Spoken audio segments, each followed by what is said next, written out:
Man.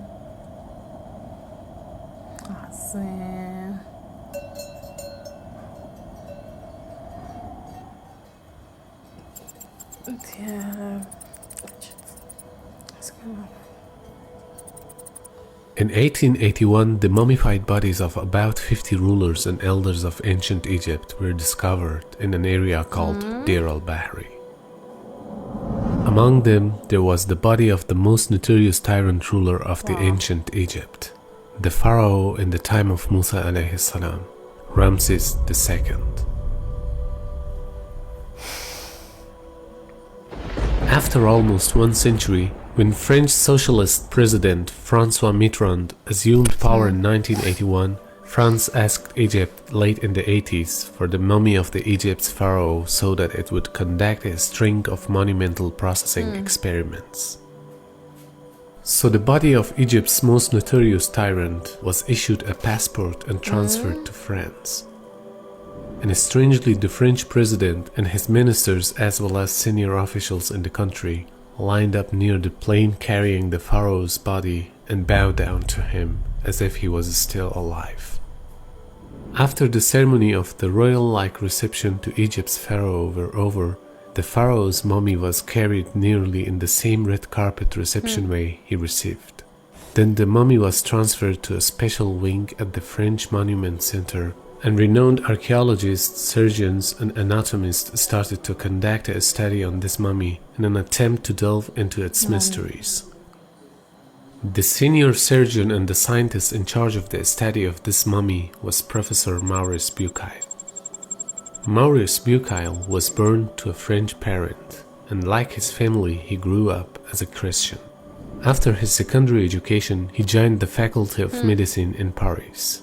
Later, he became the most renowned and cleverest surgeon in modern France. But this story happened to change his life completely. While the professors were busy in making restoration to the mummy, their head, Maurice Bucaille, was thinking otherwise. He was trying to discover how this pharaoh died. When late at night he concluded his final analysis, the remains of the salt stuck in his body was a shining evidence that he had drowned and that his body was retrieved from the sea swiftly after he drowned. It was also obvious that they rushed to mummify his body so that his body would remain intact. But Professor Bucaille puzzled over a question. How did this body enter the execution of the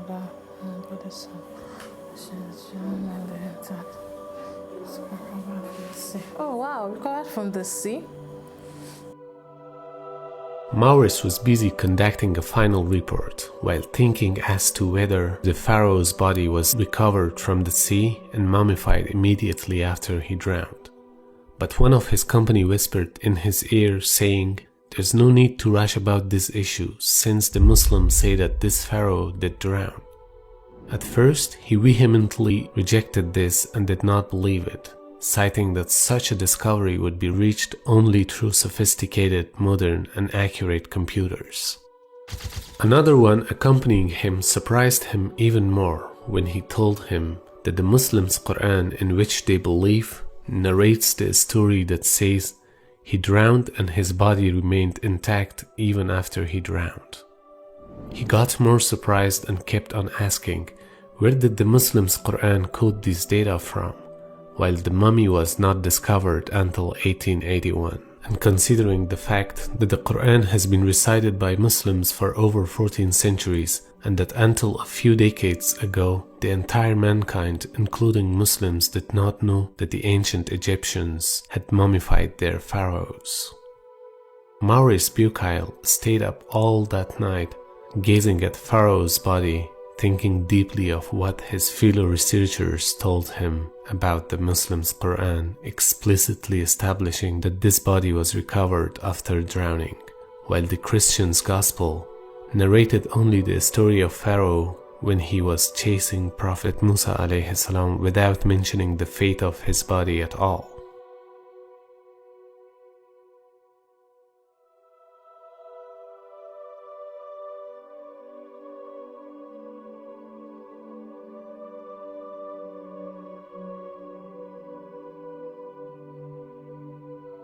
He thought Is it believable that Muhammad, peace be upon him, knew this over 1,000 years ago while I have just discovered it now? Maurice spent a sleepless night and asked for a version of Torah, but it only furthered Bukhail's astonishment, since even Torah did not narrate that the body was recovered and remained intact due to the processing and restoration which it did undergo. France sent back the mummy to Egypt in a splendid glass coffin. But since Professor Bukhail knew about the story circulated by Muslims about the intactness of this body, he decided to pack his baggage and travel to Saudi Arabia, where a medical conference happened to be held with a community of Muslim anatomists attending.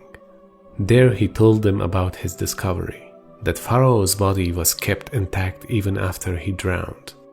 One of the conferees opened the Quran and read out the verse in which Allah subhanahu wa ta'ala said, وَجَاوَزْنَا بِبَنِي إِسْرَائِيلَ الْبَحْرَ فَأَتْبَعَهُمْ فِرْعَوْنُ وَجُنُودُهُ بَغْيًا وَعَدْوًا حَتَّى إِذَا أَدْرَكَهُ الْغَرَقُ قال آمنت أنه لا إله إلا الذي آمنت به بنو إسرائيل وأنا من المسلمين الآن وقد عصيت قبل وكنت من المفسدين فاليوم ننجيك ببدنك لتكون لمن خلفك آية وإن كثيرا من الناس عن آياتنا لغافلون. So today we will safely deliver you with your body, that you may be assigned to the ones succeeding you. And surely many among mankind are indeed heedless of our signs. In his excitement, he stood before the attendants and loudly said, I have converted to Islam and believed in this Quran. Furthermore, in 1880, Gaston Maspero, director of the French Institute for Oriental Archaeology in Cairo, arrived in Egypt. He chose a site in South Saqqara for his first archaeological dig. During the excavations, he was able to gain access to subterranean rooms and discovered that the walls of the structure were covered in the hieroglyphic text. Keep in mind that these ancient texts have been inaccessible for thousands of years and only were discovered less than 200 years ago. Until 19th century, no translation were available, as these were all conveyed in hieroglyphics. In 1969, Egyptologist Raymond Faulkner presented his translation in English language. We had no knowledge about the contents of these writings prior to this. And here is where it gets mind-blowing. In Utterance 553, an ancient pyramid text, there's one passage that talks about the death of a certain pharaoh. Read it carefully.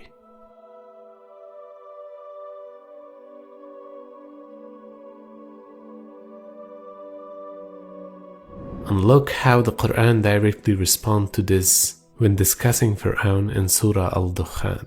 فما بكت عليهم السماء والأرض وما كانوا منظرين. Neither heaven nor earth wept for them, nor were they respited. In fact, the prediction of the preservation of Pharaoh's body 14 centuries ago and the Quranic response to the ancient text showing the mythological adulation, which was unknown to the people until 19th century, is again pointing to the fact that this book is the words of all-knowing Creator who is aware of the destiny of the entire existence.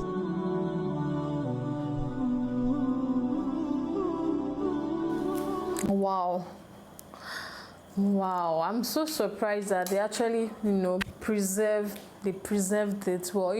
In the Bible, the only time they spoke about Pharaoh was during Moses' time when he went to meet Pharaoh to let the Israelites go, and he was adamant and said no, they will not go. He tried to stop them, and along the line, God had in his heart, like God made it possible for them to go, and they were able to cross the Red Sea. And from there, we didn't hear about Pharaoh again. Always we know that they all perished. But in the Quran, it's a different story. They said he drowned. I don't know how did he drown, like what happened. Is a story similar to the one in the Bible in which Moses went to, I think, what is it called in the Bible? Is it Ibrahim? I don't even know what is called in the Bible. Is it the same thing when he went to meet Pharaoh and tell Pharaoh to let it, or is the story different in the Quran, and what led to his death and how come he drowned? I really need to get to know about that. Please, and you can share it with me in the comment box. I know I'm supposed to do a research on that, but just let me know your point of view. I think that one will be better because the Quran is not written. It's very hard to get the English translation, like it's the Arabic ones that are very common. So it's just mind-blowing, the fact that they still preserve the body, and amazing story, amazing. I really enjoyed watching. Thank you so much for watching. I'll see you guys in the next one. Bye.